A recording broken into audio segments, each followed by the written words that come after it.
Welcome to the Business and Brews podcast, where our mission is to highlight local businesses in the Triangle area and shed light on different industries. And welcome back to the Business and Brews shows. I'm Gevin Vincent. I'm Ryan Smeltz, and tonight we finally tracked him down. We have Aaron with Quality Service Today. Aaron, tell us a little bit about yourself, who you are, and what you do. I'm Aaron. I've been plumbing about 15 years, commercial, residential, some industrial work.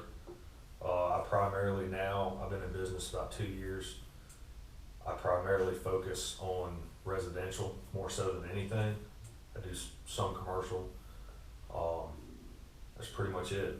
As far as well-rounded water treatment, well pumps, regular plumbing, drain cleaning, excavations, standard just replacements, all of the above.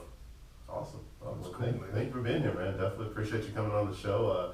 I know we can't tell because there's no beard, but I think there's a little bit of a relation here. Yeah. Just a slight little bit. Just a slight little bit. Slight bit. We met yesterday. I found him on the side of the road. Oh, okay. Yeah, for you guys that don't know, this is actually Ryan's brother, which is awesome, man. Yeah. It's awesome, Yeah, yeah. I've been trying to get him to come on for a while because I like the name of his company. Yeah. I know he does quality work, Yeah. and we talked to that one guy that does roofing. Mm-hmm. I saw a lot of similarities, especially with misconceptions that homeowners have when it comes to service work being done in their home. Yeah. I know he can clear that up. So. Yeah, absolutely. Yeah, I'm actually looking forward to this one. Should be pretty good. So, how's everything going with you? You guys have a pretty good Thanksgiving? Yeah. So we went to her cousin's house Mm-hmm. and ate. I feel like that's all I did all day was eat. Kind of looks like it. I'm good at it. So yeah, Do what you're good at, right? That's right, man. What about you guys? Went to her parents in Roanoke Rapids and Nice. ate too much. That's always good. So Eat, yeah. eat. That's what's up. Yeah. What about you? And Went to my grandmother's house, and it was great because my in-laws actually came over, so we only had to make one stop. It was perfect. nice. Not a bunch of driving. It was awesome. Everybody in one spot, they had to go to one place. So it was definitely good. What are we drinking on tonight, Ron? Oh, so this is Thunderstruck Coffee Porter. So this is by Highland Brewing Company out of Asheville, North Carolina. Nice. Well, here, cheers to a good show. Absolutely. All right. Well, I guess we'll go ahead and jump right into it. Do you want to start it off, Ryan? And jump right into a deep dive of the business? Yeah, definitely. So Aaron, thinking about plumbing, and we kind of heard this off camera a little bit, but what gave you the idea? How did you get started? What was like the moment? I mean, do you want the actual answer to that, or do you want the one that sounds good? Can we get both? In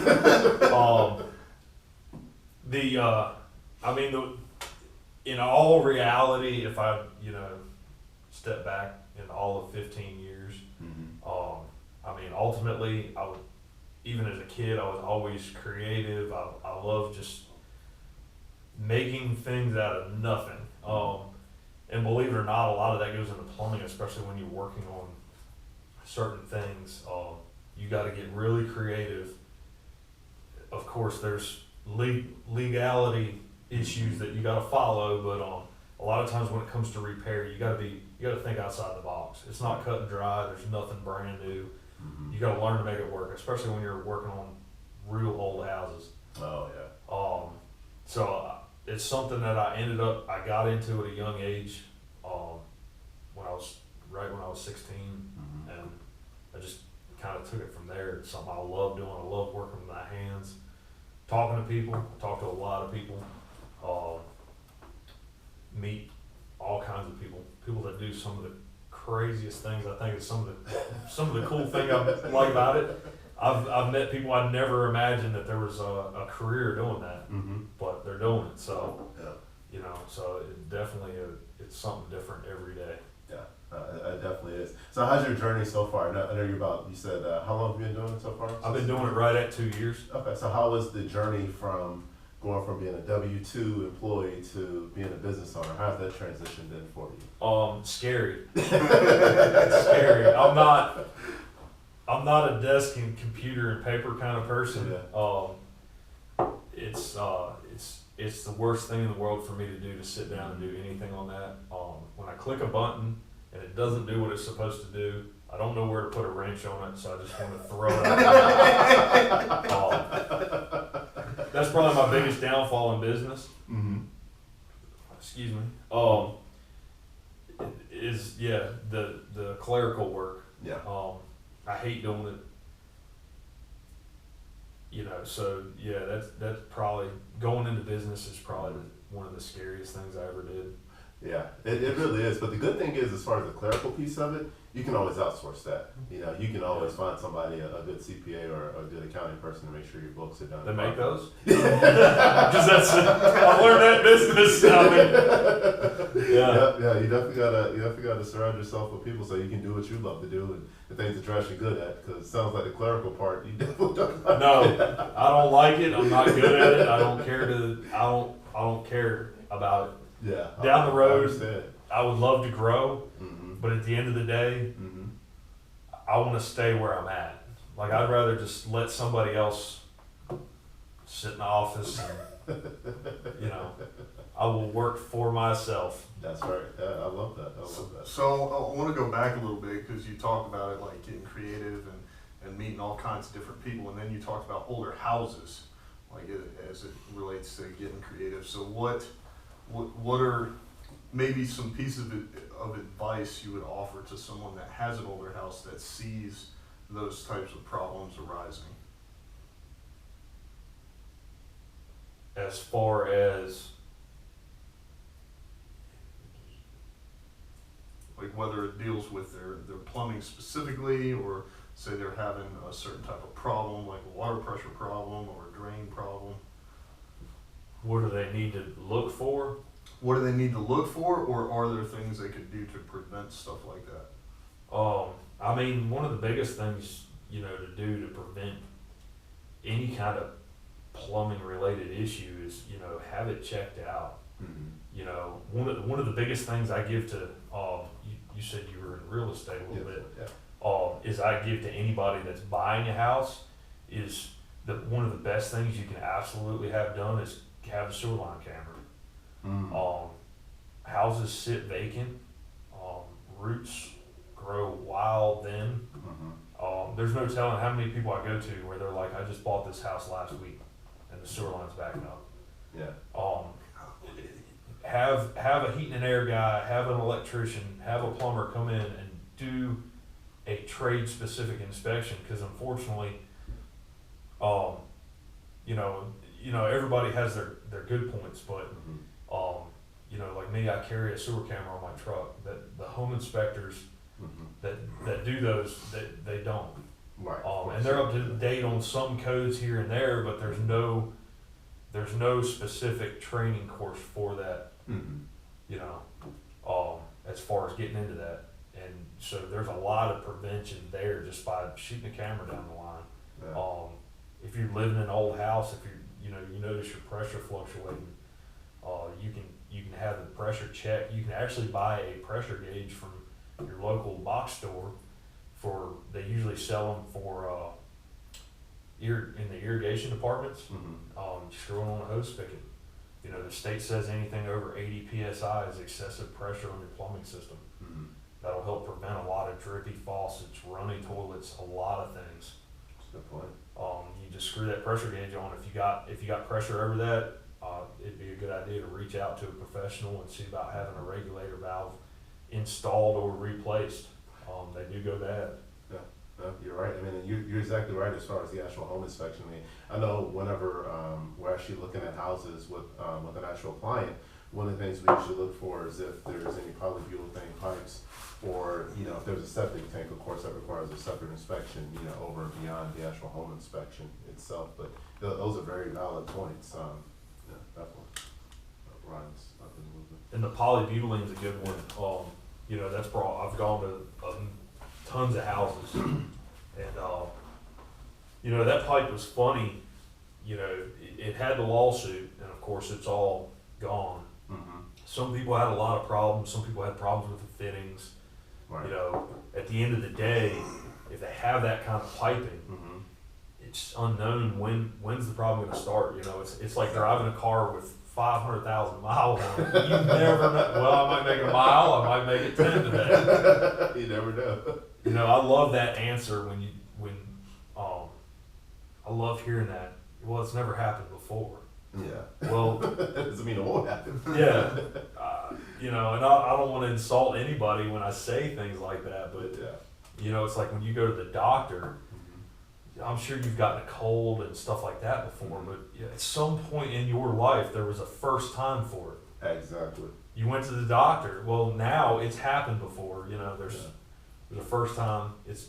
Things are going to start. Yeah, absolutely. Absolutely. So I got a couple of questions.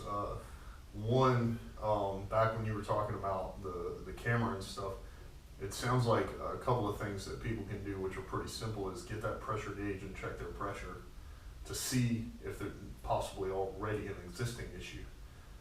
That sounds pretty affordable and easy. You can go to Home Depot, get a gauge, and boom, you have an answer right there. Yeah. And number two, you said camera the line. So that tells me if I own a house and I'm calling a plumber, I might want to say, can you guys camera my sewer line? Because it sounds like not every single plumber has one of those. Well, and see, that's a thing to, that's definitely a good question.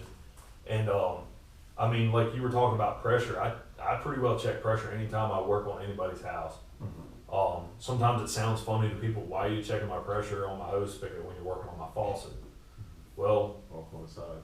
water pressure is your house's blood pressure. Mm-hmm. So if it's high, it's gonna cause things to leak, drip, ultimately rupture. Mm-hmm. If it's, you know, your faucet's old, it starts dripping from it. So of course I'm gonna check the water pressure. Even if I'm there to clear a drain, it's just kind of common courtesy. You don't go to the doctor and if you go to the doctor or get a Band-Aid for a scratch, they're gonna check your blood pressure. I guarantee it. Yeah. I guarantee they will. Check your weight. It's just it's given a professionalism to the service, letting you know, hey, just to let you know you got high water pressure on your house. Mhm. You know, Yeah. because not to get too far out of it, but I can get real into detail. You live in a real small town. They don't start out with high water pressure. You know, you get down here, Raleigh, Durham, Mm-hmm. it's astronomical. I'm talking 150 pounds. Mm-hmm. Raleigh didn't start out that high water pressure on all these houses. Back in the day, you know, as they build, they have to keep boosting to get all them houses that they're building up 401 and all over the place in Wake County. So it just keeps getting worse, Right. ultimately. So that's one thing that everybody should take into mind. Hey, I might live in a small town, my water pressure is okay, Mm-hmm. but this town's growing, Right. you know. Never heard that. Yeah, I've never thought about that. That's a great point, though. Now it's code that houses have to have pressure regulators, Mm-hmm. but you still have that issue, them older homes that don't have them. Yeah. They fail roughly around 10, 12 years. What you see roughly out of a pressure regulator valve. Mm-hmm. And that valve basically just keeps the city pressure from going into your home. That's something that. So my second question was, you talked a little bit about the polybutylene pipe. It's gray, right? Yeah. Mm-hmm. Okay. Because when we moved into our place, we had it on the water heater. Oh wow. Second week, Mhm. it quit. Water heater flooded the whole back area. Yeah. Yeah. It was bad. Yeah, So right. the homeowners being able to would it be safe to say if they see gray pipe, like that's polybutylene, or is that? If it's a gray color, pretty much dark gray, a grayish color is going to be polybutylene piping. Mm-hmm. Yeah, and I know on the whenever you're buying a house, the seller has to disclose whether or not it has that piping in it. So yeah, but I mean, it never. Yeah, definitely something you want to definitely get inspected. They ought to disclose whether or not the water heater's in the attic. Yeah. It should be an insurance requirement to have an emergency automatic shut-off valve on those. If it's an ad, yeah, you're exactly right. But you had asked me too about asking the plumber, hey, about cameras. Unfortunately, a camera is an investment. It's definitely a costly piece of equipment. It's all fiber optic, LED, pretty high tech stuff. Right. A lot of companies don't want to invest in each individual truck having a camera, or they just don't have one. They have one at the shop, or they don't have one. I keep my stuff on my truck, and I plan as I grow to make sure each truck has one of those, because it's offering a service anytime you clear a drain to let somebody know why did that drain stop up. So that's definitely a good question to ask, because you might get somebody out at your house without a camera, period. Yeah. Let alone they're like, hey, let me run back to the shop. I didn't know you wanted this. Yeah, that's a great point. And just touching on that, what do you feel like some of the common misconceptions that people have about plumbers or plumbing in general? Like, what are some of the things that should be looking for in a plumber?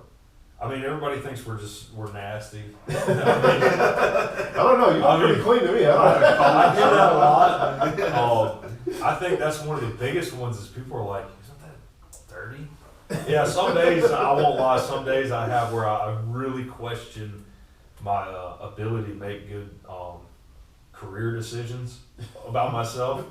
But it's really not as bad as what a lot of people think. I work on water way more than I work on sewer. Yeah. Replacing bathtubs, things like that. It's really not bad. It has its days, but that's probably one of the biggest things is like we had talked about before the show. They always want to know. They want to get on the phone and they want to price over the phone. Right. And I think that's one of the biggest, probably misleading things I could do for my customer. Because number one, I haven't checked the water pressure. I haven't looked. Is this going to be cut and dry? Is it going to be difficult? How old's your house? What kind of pipes do you have? It's something that really needs, no matter what the situation, every house is different. Every area is different. Nothing's the same. It's kind of like, just like people. There's not one, two made the same. Really, houses are the same way. Yeah. So a lot of times, they get on the phone. They want the cheapest price. Or what's your price? They don't totally understand what they're getting. I mean, it sounds like that to me. This sounds like something you want to get right, because the plumbing is a crucial part of the home. I mean, if you have a leaky pipe, or if you have pipes that fail, it's going to be catastrophic as far as the outcome of that. So it's something you kind of want to get right. So if I'm hearing you correctly, it's something you want to diagnose first before and actually get all the facts together before doing it over the phone. It's kind of like if you called me and said, hey, my faucet, this is a good simple example, like we've been talking about pressure. If you called me and said, hey, my faucet's dripping, how much is that going to cost? Where's it coming from? I could give you, hey, send me a picture. Okay, I can give you an answer, but it's going to be, it's disappointing. You get out there, number one, sometimes they don't have brands on them, especially the ones that aren't proud of the product they make. Even some real high-end brands tend to not put names on them, but it's not as simple like your granddaddy used to do, is go in the house and change a washer anymore. Right. They have specific cartridges and things that got to be put in, and you definitely don't want to be using universal products on it. So number one is this guy that gave you this price using a universal part or a knockoff part to make it more cost effective, or number two is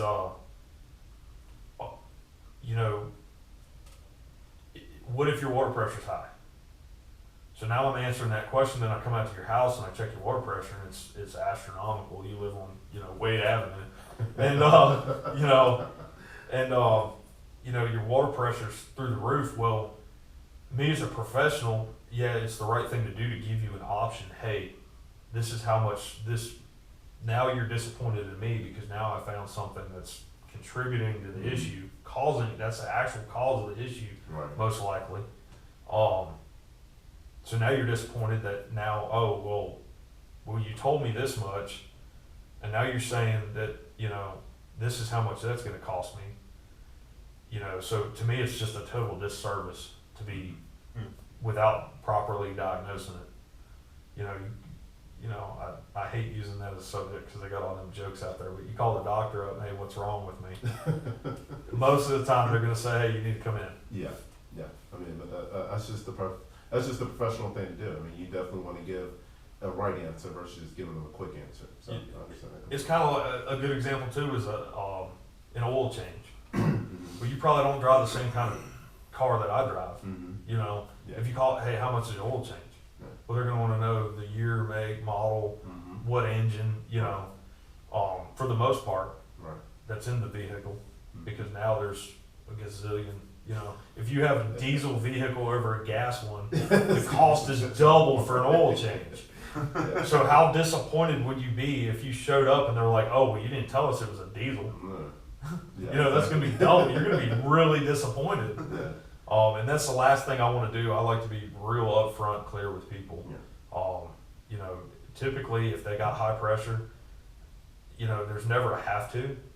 If I come to your house, it's your house, I'll probably have you sign off, hey, you didn't want to have the pressure regulator replaced or added at this time. Because of course it's a liability issue for me. Right. I worked on it.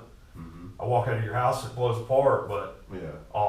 it's a disservice to not at least educate you on it and offer it to you completely. So basically, something you said a second ago is options. So, they get you out to the house, you take a look at it, you're not telling somebody you have to pay this amount and fix all this stuff. You're saying, here's what we got going on, here are your choices to get it repaired. Yep. Yeah, this is something that it took me a while to get it. Everybody in the service industry has it stuck in their head that I'm the professional, I'm going to tell you what your house needs. Well, unfortunately, you might make $2 an hour and he might make $10 an hour. So everybody's budget's going to be different. I like that example. Everybody's budget. More money than me, so. Everybody's budget is different. Everybody's different at the end of the day. And I've talked to people that had me do things that I thought was the dumbest thing in the world. I'm not gonna lie, like I'm the professional and I'm sitting here thinking that is the stupidest thing that I could ever do in your house. Like a good example, one time I piped in a bypass on a hose faucet for a house so he could switch it. If he ever had to shut his main water off, he would still have water at that hose spigot. Now somebody like me, I think that's stupid because I'm a plumber. Number one, if the well pump goes out, I'll change it. No matter what, I'm going to get water. It's not going to be that hard.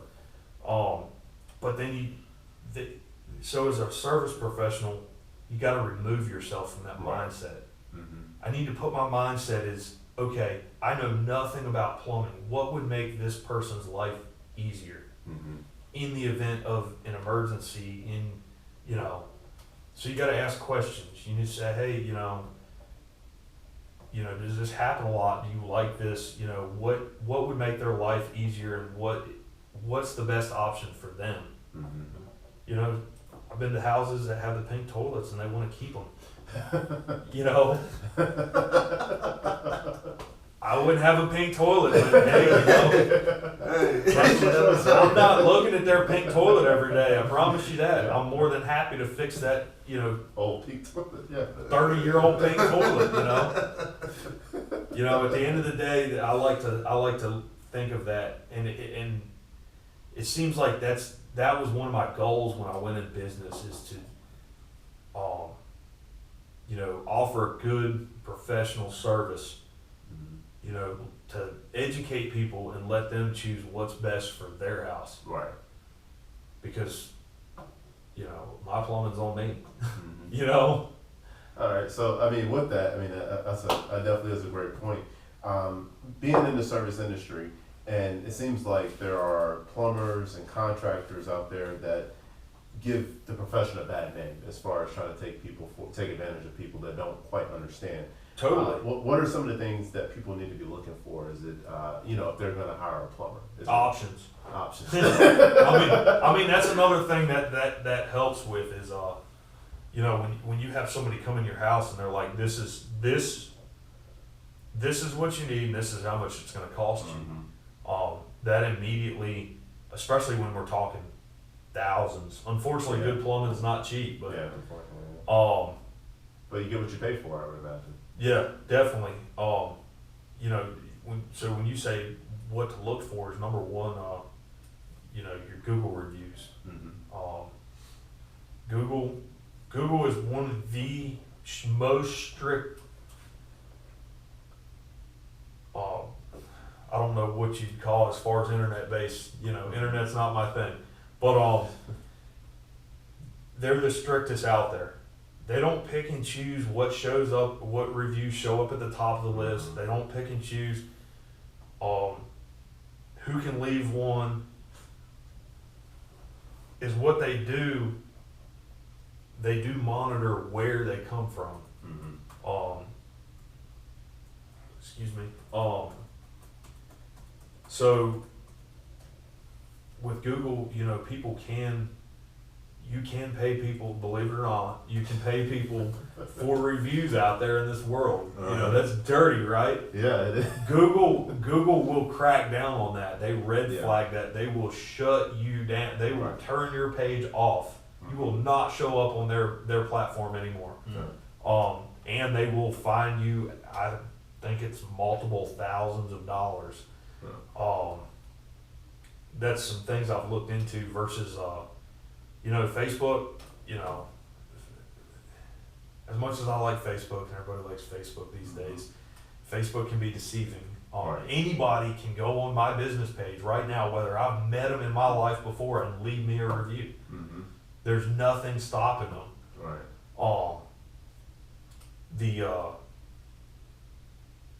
That can work good and bad. Mm-hmm. You got other platforms out there. I don't want to nitpick. I don't want to talk bad about Angie's List or anything. But, platforms like that's probably a totally different subject. But one of the biggest things to look for is, I think, is website. Mm-hmm. Look at their website. Look at their reviews. 1 5-star review shouldn't really say a whole lot. Right. If I hear that a lot too, is I'll get referred on Facebook pages. I guess I should be careful about how I say things on here. Somebody might be knocking on my door tomorrow. But, Facebook, I hear people say, yeah, I heard about you on Facebook, and I checked out your reviews. They usually go to Google. So if you're looking for a contractor and you go to Facebook, that's fine, but look into the person more so than that referral. Mm-hmm. Because, not that my family would lie for me, but, you got people out there that would say, hey, call my brother, call this person, just because they're blood relative or it's a buddy of theirs that they drink beer with on the weekend. Definitely look into the person. Right. Give them a call. Pay attention to how do they answer the phone? Do they answer the phone? Do they call you back? Right. I try to always answer my phone 24/7. That's difficult sometimes, but Mm-hmm. Do they take 4 days to call you back? Yeah, that's just so.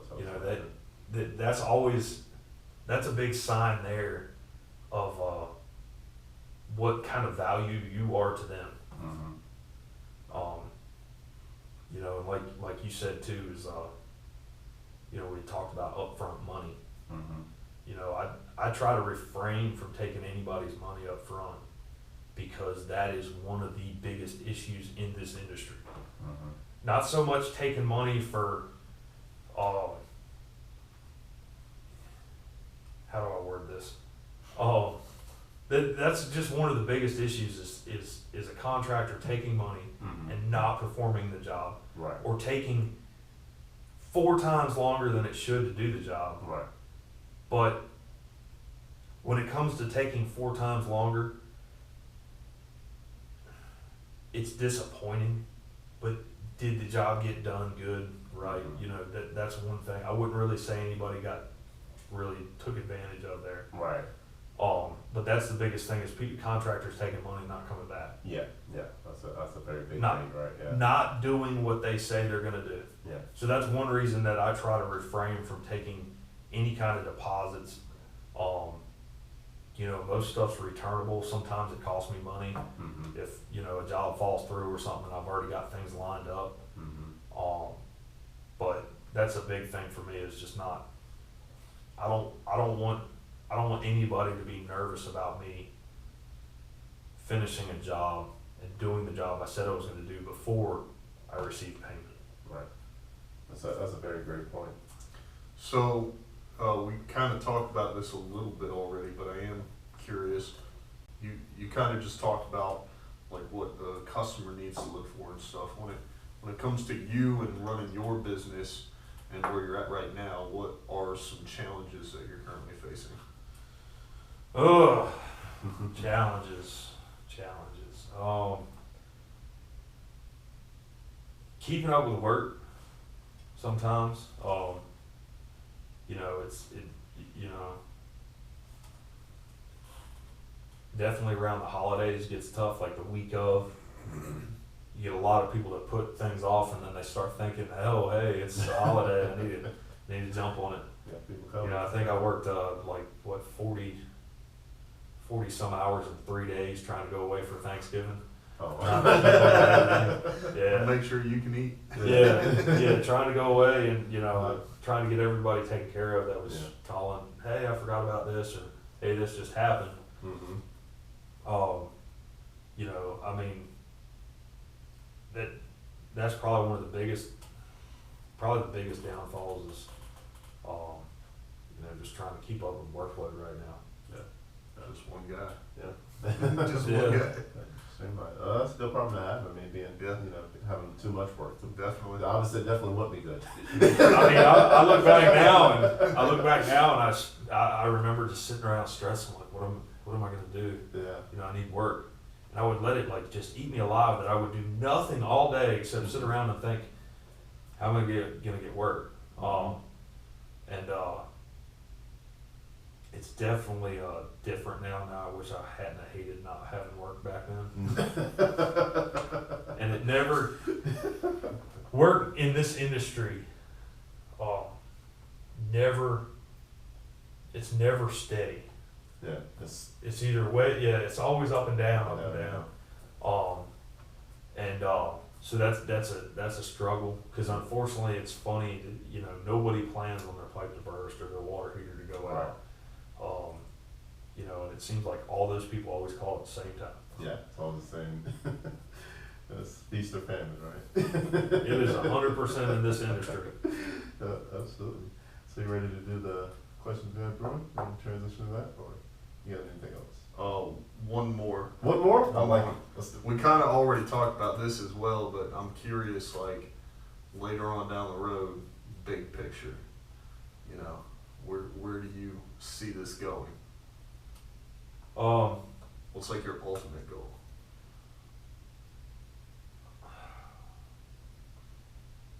I definitely don't want to. One of the biggest problems I see with really big companies is, you know, I can't outgrow my name. So it gets really hard to maintain efficiency, quality. You know, it's hard to overlook. It's hard to keep everything in one when you get so big. Making sure that customers are taken care of, making sure the quality of work's done right. So I never want to outgrow my name. Yeah. I eventually, yes, I'd like to have people working for me, technicians, but I want to be able to maintain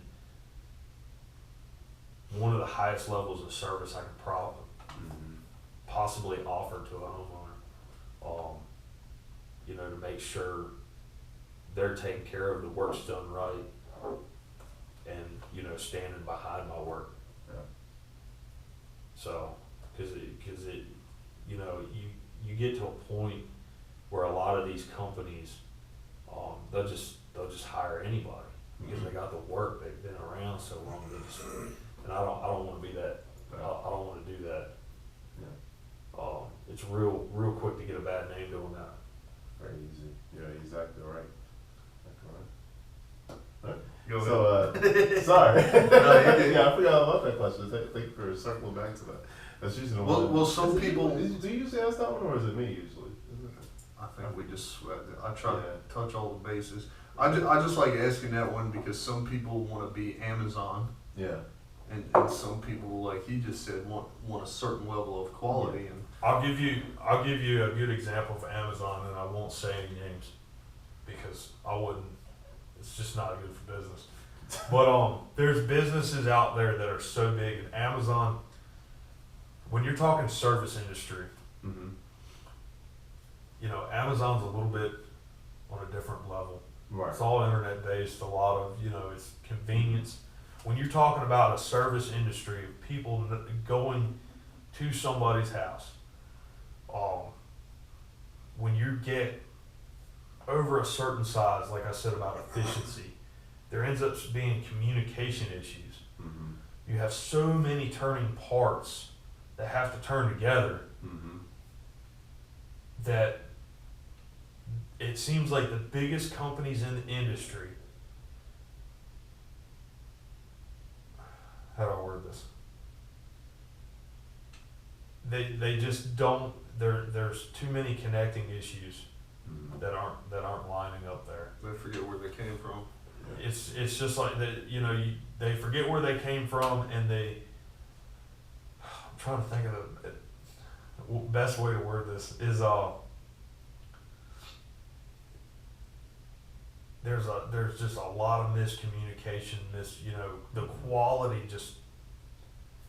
The quality of work goes downhill. They need higher revenue. That's probably the best way to put it. They need higher revenue to make up for the inefficiencies. Right.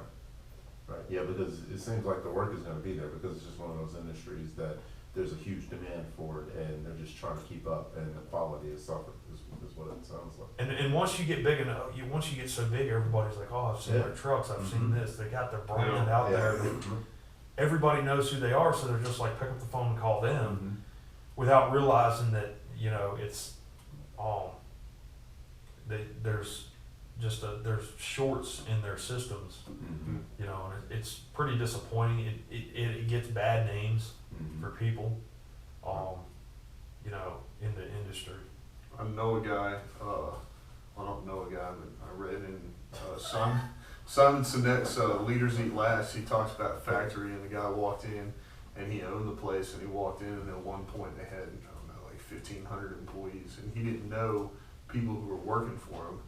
And so the solution he came up with is every time they got to a certain number, they broke off and started another factory. And so in doing that and putting a person in charge of each one of those, that person was able to know, whatever your maximum capacity was for a personal relationship. Right. And because he divvied it up that way, they were able to grow successfully without overwhelming whoever the person in charge was. Yeah. It's a good point. It sounds like these companies that just get too big and the wheel doesn't turn anymore. It's about systems and processes. Yeah. I mean, that's a big part of it, but there's always, as you get bigger than systems and processes, it's more working parts, and I know smaller companies bigger than me, of course. That a licensed individual doesn't. So this is one thing that I like to stick with is in the state of North Carolina, you can replace a gas water heater. This is a good example of this. You can replace a gas water heater like for like. In other words, same gallon size, same location. You can replace it like for like in a residential setting. Mm-hmm. Residential, non-attached. So personal house pretty much. Right. Single family dwelling Mm-hmm. without a permit. You don't have to have a permit, but it's up to the license holder. It states in the code book, the licensed individual has to inspect and bubble check the gas line. I get calls all the time for that. Had a water heater put in, smells like gas. They won't answer the phone. Of course not. The kid that started plumbing, and I was that kid at one time. Uh-huh. You know, I can't say anything bad about, you know, somebody trying to learn, but you go out there and there's a fitting not tight or something. Right. So I never wanted, that's what I mean by I never want to outgrow my name. Mm-hmm. You know, there's companies that the licensed individual is hardly even there. Right. They're out, you know, doing whatever they do, and they have guys out running around doing who knows what. Nobody knows. You It's know, the scary part. It's very scary. Yeah. you know, it gets back, you know, and I could, like I said, I could get back and go on about that. You know, plumbers protect the health of the nation. Mm-hmm. Lowe's will let you go wild with stuff these days. I see some wild things. That gets on subjects that, I mean, I could go on about this for hours. I think this is an important thing for homeowners to hear too, is common colds can be caused by improper plumbing. Mm. Your allergies can be caused by improper plumbing. You know, a lot of people don't take that into account. You know, plumbing prevents a lot of disease in this country. They take it for granted. Yeah. And if you can simply just not even hook up a kitchen sink quite right, you know the little P-trap under your sink? Mm-hmm. That's a very crucial part to your plumbing system. And if it's not put in there correctly, it can't hold the sewer gases and the bacteria and things like that. So, you know, there's sicknesses, there's things, water quality issues and stuff like that. People don't take into account that, you know, is very important in this industry. We could have a whole nother show on that. I totally could, you know. Yeah, but those are definitely great points. So I think we'll just go ahead and transition into the 3 questions we had brewing for you. That's actually my favorite part, actually. So first, why is this your favorite part? I gotta ask. Well, I mean, because it's something we ask every person. These are the standard across the Yeah. board, and these are the 3 that most interest us, Yeah. and are kind of influenced by Yeah. some of our favorite podcasters. So Okay. Absolutely. Yeah. You ready? Yeah, I guess. Let's do it. Seems a little too excited. It always makes me nervous. It's like, wow, he's way too amped up about that. Yeah, this might be dangerous. All right. First one. What are you currently reading? What am I currently reading? Mm-hmm. Could be a book. It could be a book. Blog, Dude, post. he didn't tell you my background. Did he? I don't really. the North Carolina Code Book. North Carolina. North Carolina I mean, Plumbing Code Book. I would probably have to say yes to that Yes. Yeah. because it's on a regular basis. Either I have a question. Mm-hmm. I call a buddy of mine a lot. He's fresh out. You know, I'll say, hey, I don't remember the answer to this, or I'll flip through the code book to make sure kind of I'm still up on things. Yeah. But yeah, that's about to the extent of my reading. If it doesn't involve, you know, working, then I'm probably not doing too much of it. I know that's probably a poor answer, but No, that's a great answer. No, you gotta stay. That's You gotta fair. stay up to date on your actual profession. I get it. So the next one is when you're not, you know, putting plumbing systems together and fixing people's problems. What do you like to do for fun? And saving Thinking- the world too. We've got saving the world. Yeah. Yeah, because that bacteria thing, I hadn't even thought about that. That's a good point. I might can shorten that whole thing too, instead of a whole episode for it.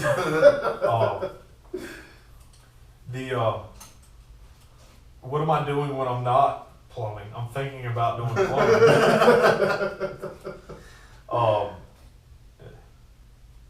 I do honestly love what I do. More so just the work. Outside of everything else besides, everything, I love what I do. So I think I I mean- think I can back that up, because when I got out of the Army, and I won't go into too much detail, but we came up with a new sport, we'll leave it at that involved PVC pipes Yeah. and fittings. So we came up with something to do for fun that involved his trade specifically. Very good. As far as stuff outside of that, I really don't have. I like riding motorcycles. I don't Okay. really do much of that anymore. Probably. I mean, I like modifying things. You know that. Working on cars, doing custom stuff. Pretty much what I like doing. Nice. Building things. Yeah, I like that, man. Creative spirit. And last question is, how can people find you? Website, Facebook, Instagram. How can people get a hold of you? Soon to be Instagram and Twitter, Facebook, website. It's pretty catchy. It's getqualityservicetoday.com. I like that.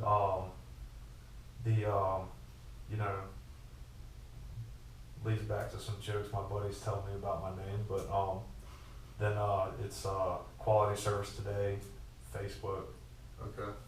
If people, like, if they're old school and they want to call you, or you got a phone number Yeah. they can call? Yep, they can call. I got the one number I know right off the top of my head is my direct line is 336-694-3085, Okay. and then that's probably the best way you can text me. 2019. Yeah, that's right. Yeah. That's right. You can email me. That's Aaron@getqualityservicetoday.com. It's a big one. Right. Yeah. So people can get a hold of you in multiple ways. That's awesome. Yeah. Cool, man. Well, I just want to say thanks again for coming on. I think this was very helpful to a lot of people in a lot of different ways. So I hope that they get a little bit of value out of it. And thanks for coming all the way out here. Yeah. Thank you so much, man.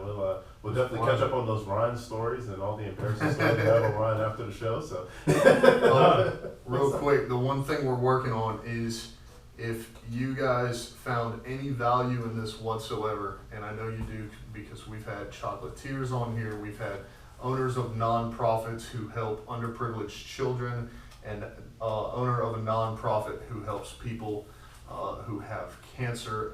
Now we've had a plumber, therapists who work in the music and dance industry, and last week with our hemp store owner and the CBD oils. So if up to this point or currently you have found any value whatsoever in any of our show, then I encourage you to like, subscribe, share, and follow. Whether you're watching currently, we're live on YouTube, live on Facebook, and then of course we broadcast every Wednesday morning at 6 a.m. to every major podcast platform. Our two primary goals here, which you heard in the recorded introduction, so that any of the non-live versions, is to spotlight local industries such as Aaron, his business, and what he does for a living, and to spotlight local breweries as well. So if that brings value to you up to this point, we appreciate everyone who has supported us. We hope that you get more value out of the show, and I encourage you to like and subscribe so everyone else can see it. how about you do the outro this time? And just like that, We're out. Thank you guys.